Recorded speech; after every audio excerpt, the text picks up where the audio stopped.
Hey, amazing people. Today will be a short read for two reasons. One, I'm getting something done to this head. And two, I want to finish off the chapter and start reading a chapter at a time. This is Tracy Lene. My hair, I look like alfalfa. Anywho, it's going to keep sticking up. But I'm getting it done in like 20 minutes. So, The Power of Now by Eckhart Tolle. I was going to ask, what about positive emotions such as love and joy? And then this is him. They are inseparable from your natural state of interconnectedness with being. Glimpses of love and joy or brief moments of deep peace are possible whenever a gap occurs in the stream of thought. For most people, such gaps happen rarely and only accidentally in moments when the mind is rendered speechless, sometimes triggered by great beauty, extreme physical exertion, or even great danger. Suddenly there is inner stillness, and within that stillness there is a subtle but intense joy. There is love, there is peace.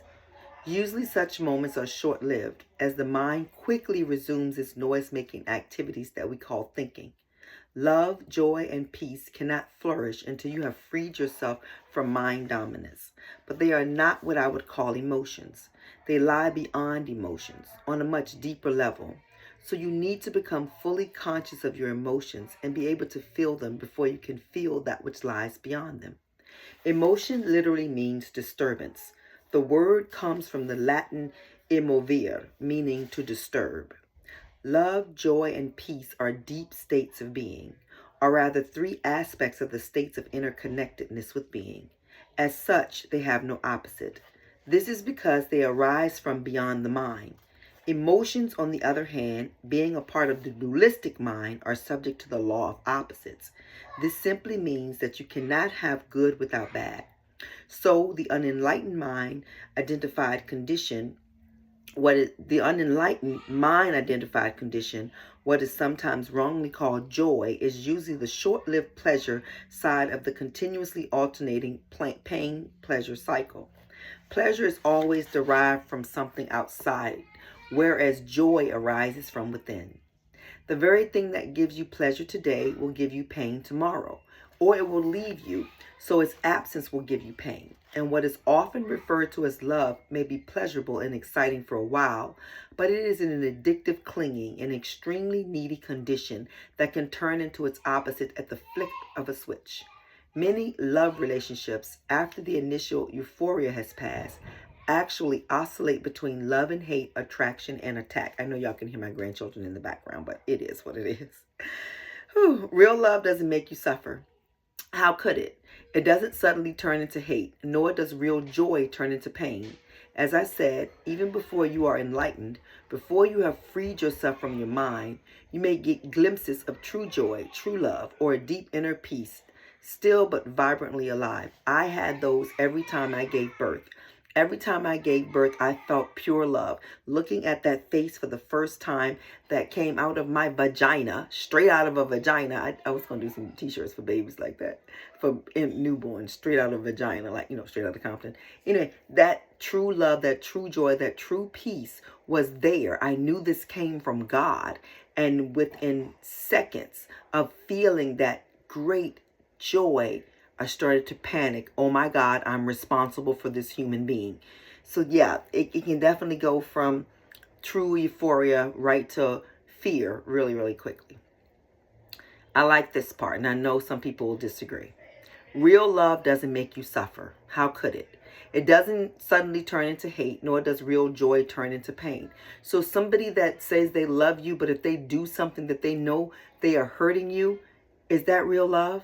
If you're in a marriage and one of you is out having sex with somebody else, you don't love your partner in a way that is productive, because real love does not want to mess up somebody else's mind and have them have to suffer. Now, you don't have to suffer, because you can do as Michael Singer says and just say, oh, it's an experience and I've decided to let this person go or stay. Whatever, it's your life, it's your experience.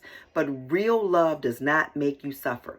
I believe everybody's different and we can believe differently. So you may say, oh, I believe it can. So you get to be right for you. But for me, I agree with Eckhart here. Real love does not make you suffer. How could it? It doesn't suddenly turn into hate. nor does it really turn, nor does real joy turn into pain. As I said, even before you are enlightened, before you have freed yourself from your mind, you may get glimpses of true joy, true love, or of a deep inner peace, still but vibrantly alive. These are aspects of your true nature, which is usually obscured by the mind. Even within a normal addictive relationship, there can be moments when the presence of something more genuine, something incorruptible can be felt. But they will only be glimpses, soon to be covered up again through the mind interference.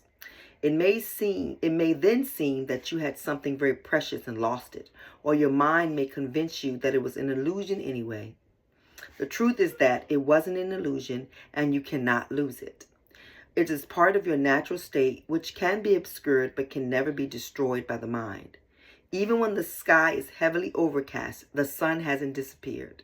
It's still there on the other side of the clouds. I love that. I love knowing that even when it's raining hard and I can't see the sun is there and it's going to show up again.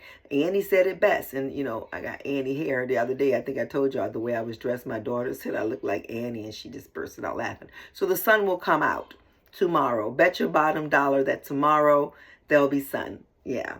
Just thinking about tomorrow just clears away all the cobwebs and the sorrow till there's none. When I think of a day that's gray and lonely, I just stick up my chin and grin and say, yeah. Okay. The Buddha says that pain or suffering arises through desires or cravings, and that to be free of pain, we need to cut the bonds of desire. All craving of the mind seeking salvation or fulfillment in external things and in the future as a substitute for the joy of being. As long as I am my mind, I am those cravings, those needs, wants, attachments, and aversions. Apart from them, there is no I, except as mere possibility and unfulfilled potential, a seed that is not yet sprouted. And that state, even my desire to become free or enlightened, is just another craving for fulfillment or completion in the future.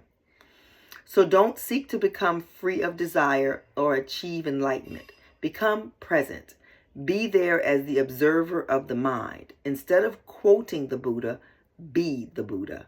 Be the awakened one, which is what the word Buddha means. Buddha means the awakened one.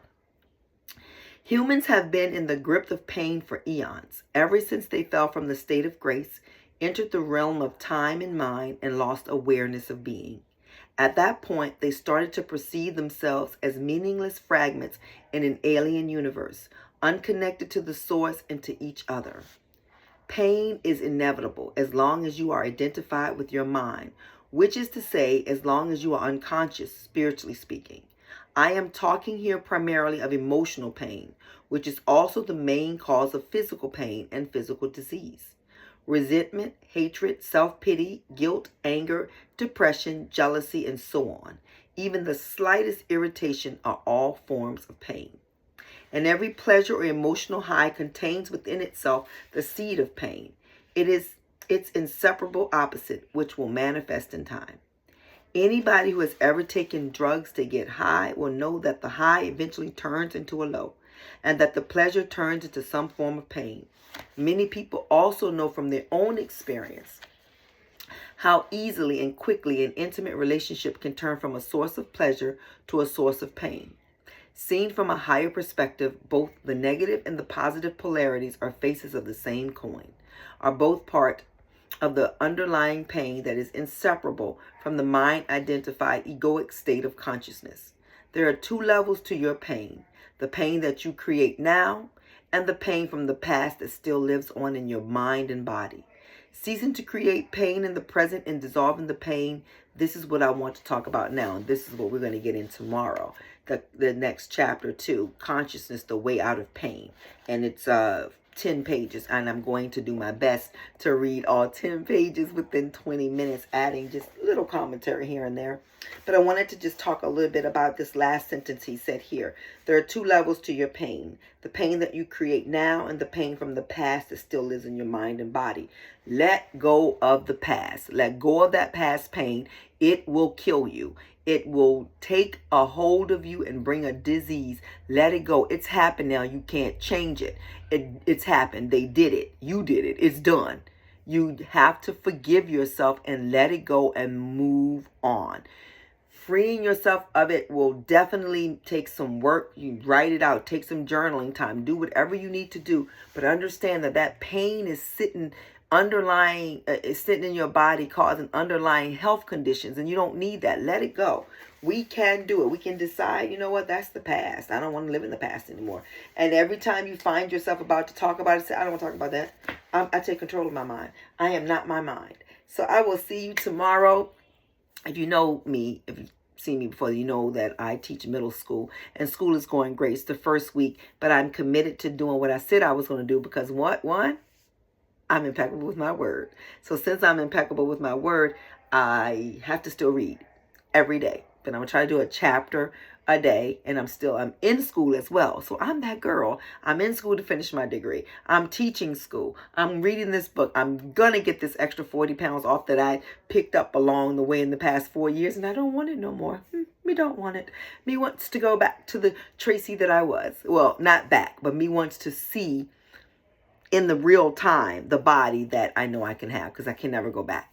Anyway, you have a great night. I will see you tomorrow. Good Lord willing, the creek don't rise.